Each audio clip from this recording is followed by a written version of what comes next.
Boa noite. Começa agora mais um Canal Livre. No programa de hoje, nós recebemos o deputado federal Aldo Rebelo, que é o relator do novo Código Florestal, finalmente aprovado na Câmara dos Deputados. Vamos falar das mudanças previstas na nova legislação, também o que pode mudar para o produtor rural dentro desse novo ambiente de trabalho, o futuro do agronegócio no país, o futuro da preservação ambiental no Brasil, quer dizer, o que se esperar da votação também do Código agora no Senado. E para entrevistar o deputado Aldo Rebelo, estão comigo aqui na mesa os jornalistas Fernando Mitre e Antônio Teles. Muito bem, então vamos começar pela expectativa que todos têm agora em relação à votação do Código também no Senado Federal.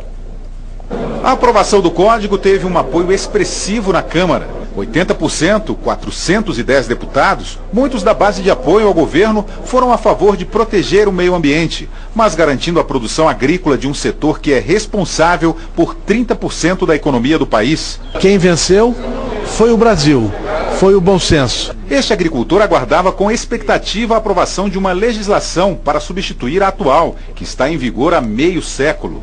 Gutenberg, que se dedica há mais de 10 anos ao trabalho árduo do campo, diz que a decisão dos parlamentares trouxe um certo alívio.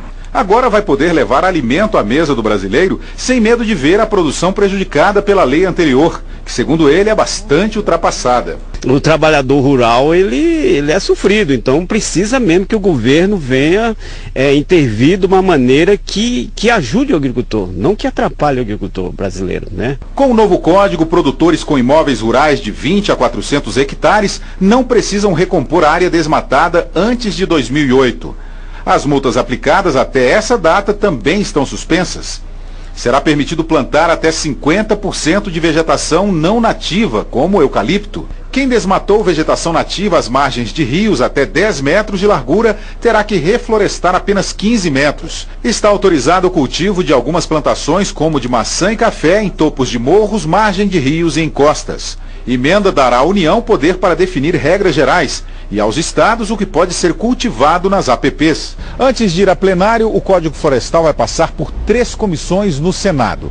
Se o texto for alterado, os deputados terão que analisar a proposta mais uma vez, para só então ganhar a assinatura da Presidente da República. Mas Dilma Rousseff ainda pode vetar alguns itens ou aprovar a proposta completa. Mas o senador Aécio Neves acredita que o Senado e a Câmara estão sintonizados em relação ao Código Florestal. Antevejo, é uma tramitação mais serena no Senado Federal, já que não acho que haverá uma discrepância muito grande entre o resultado apontado na Câmara daquele apresentado no Senado. Eu entendo que o Senado deve incorporar alguns instrumentos de incentivo à preservação ecológica, ou seja, alguns instrumentos econômicos que motivem o produtor rural a manter as suas áreas de reserva legal, as suas áreas de preservação permanente. É um texto que foi feito com base com muita racionalidade, com muita ciência, um texto que foi efetivamente debatido pela sociedade, diferente do texto anterior que está em vigor atualmente, que era uma medida provisória, que não tinha sofrido nenhum debate maior da sociedade. Muito bem, deputado Aldo Rebelo, nós agradecemos a sua participação aqui no Canal Livre, no momento em que o país todo discute realmente a tramitação do Código Florestal pelo Congresso Nacional. Agora houve uma goleada na Câmara, 4-1. E no Senado, 3-1, 2-1, empate técnico. Boa noite, Joamir, boa noite, Fernando Mitre, boa noite, Teles. Eu creio que a tendência é o Senado reproduzir, porque são os mesmos partidos, é a mesma correlação de forças. A Câmara aprovou com o encaminhamento favorável, ou seja, o voto favorável de todos os grandes partidos, da base do governo, da oposição, inclusive com o voto favorável do líder do governo. Portanto, essa proposta avançou em 98% de consenso. O que restou foi um único destaque, uma única emenda que não foi resolvida, mas que era necessária para proteger a agricultura e o meio ambiente.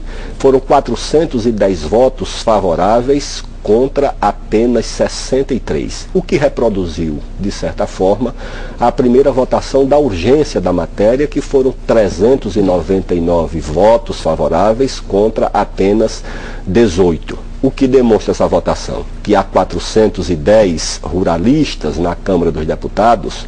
Não. Demonstra que o agricultor aceitou a mediação da maioria, curvou-se a uma proposta intermediária entre o meio ambiente e a proteção da agricultura, e o lobby ambientalista internacional não aceitou essa mediação. E não aceitando a mediação, foi derrotado e demonstrou que não tem votos suficientes para impor a sua vontade. Pode ter influência externa, pode ter apoio externo. Voto na Câmara demonstraram que não tem, e, portanto, eu creio que a tendência do Senado, fazendo um ajuste ou outro, é manter 98% daquilo que a Câmara já aprovou, porque são os mesmos partidos que estão representados nas duas casas. Deputado, o senhor falou lobby ambientalista internacional. Há um senso comum que, perante a opinião pública, que sabe da existência de forças internacionais que agem condenando desmatamento, mas eles excedem a isso e chegam a ações que prejudicam a produção de grãos e de produtos agrícolas e da pecuária brasileira. Agora, nunca foi explicado à opinião pública brasileira quem e qual é esse lobby ambientalista internacional e como ele age. O senhor, evidentemente, se dedicou a pesquisar isso. Qual é o sistema que garante a existência desse lobby? Em primeiro lugar, é preciso destacar que há um problema ambiental no Brasil e no mundo, que há uma luta no Brasil para controle de desmatamento na Amazônia, e se diga que é uma luta vitoriosa, porque o estado do Amazonas, com 1.600.000 quilômetros quadrados, tem 98% do estado coberto de vegetação nativa. Apenas 2% do estado estão abertos para cidades, infraestrutura, agricultura e pecuária. 98% de mata. Qual é o país do mundo? O Amazonas é maior do que qualquer país europeu. Então a preocupação com a preservação da floresta amazônica existe. O que há é que, usando o pretexto de defender a Amazônia, que é uma causa nobre, humana e de todos os brasileiros, um grupo de ONGs muito conhecidas, financiadas abertamente. A internet revela os financiamentos dessas instituições: WWF, Greenpeace, ISA, TNC. Essas são as ONGs? São ONGs. Mas que dinheiro é que sustenta essas ONGs? Dinheiro. Financiamento público de embaixadas diretamente, embaixada da Holanda financiando o encontro de ONGs para bloquear a fronteira agrícola, lá no estado do Mato Grosso. 500 ONGs reunidas, financiadas pelo governo holandês. Trabalhos publicados, financiados, divulgados pela imprensa do Brasil inteiro, o Globo, a Folha, financiados pela Embaixada da Inglaterra, diretamente. Fundos destinados a essas ONGs. Com que finalidade? Para preservar o meio ambiente. Algum outro país?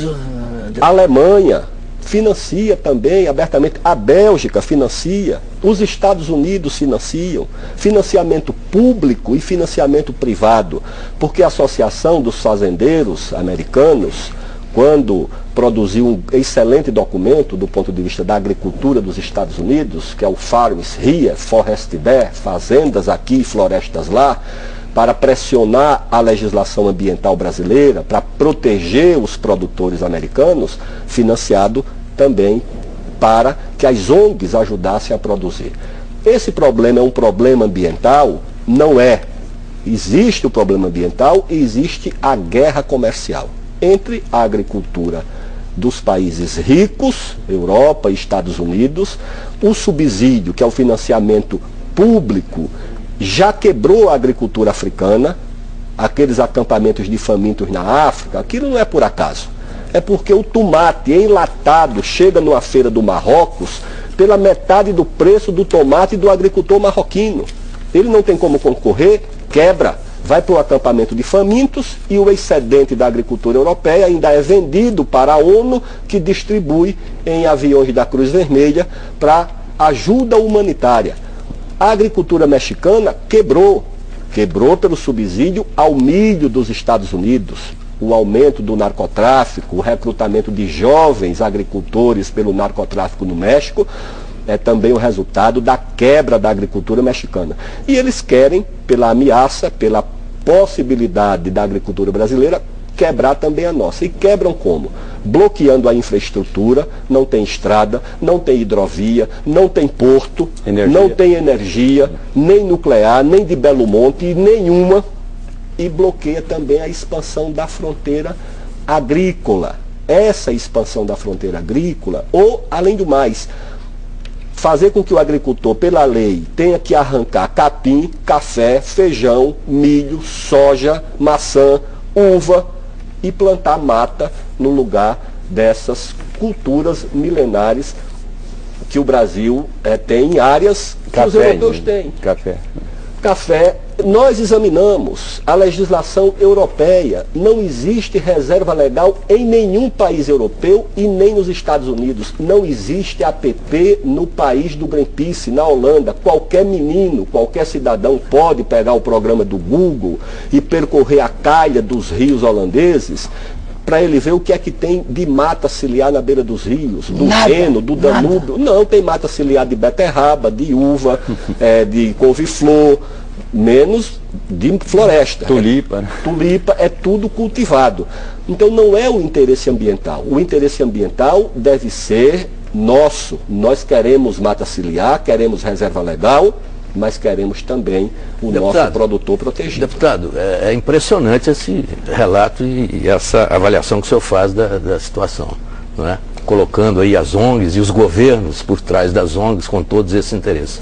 Vou fazer uma pergunta simples ao senhor. O senhor diria que a presidente Dilma é mal informada sobre tudo isso?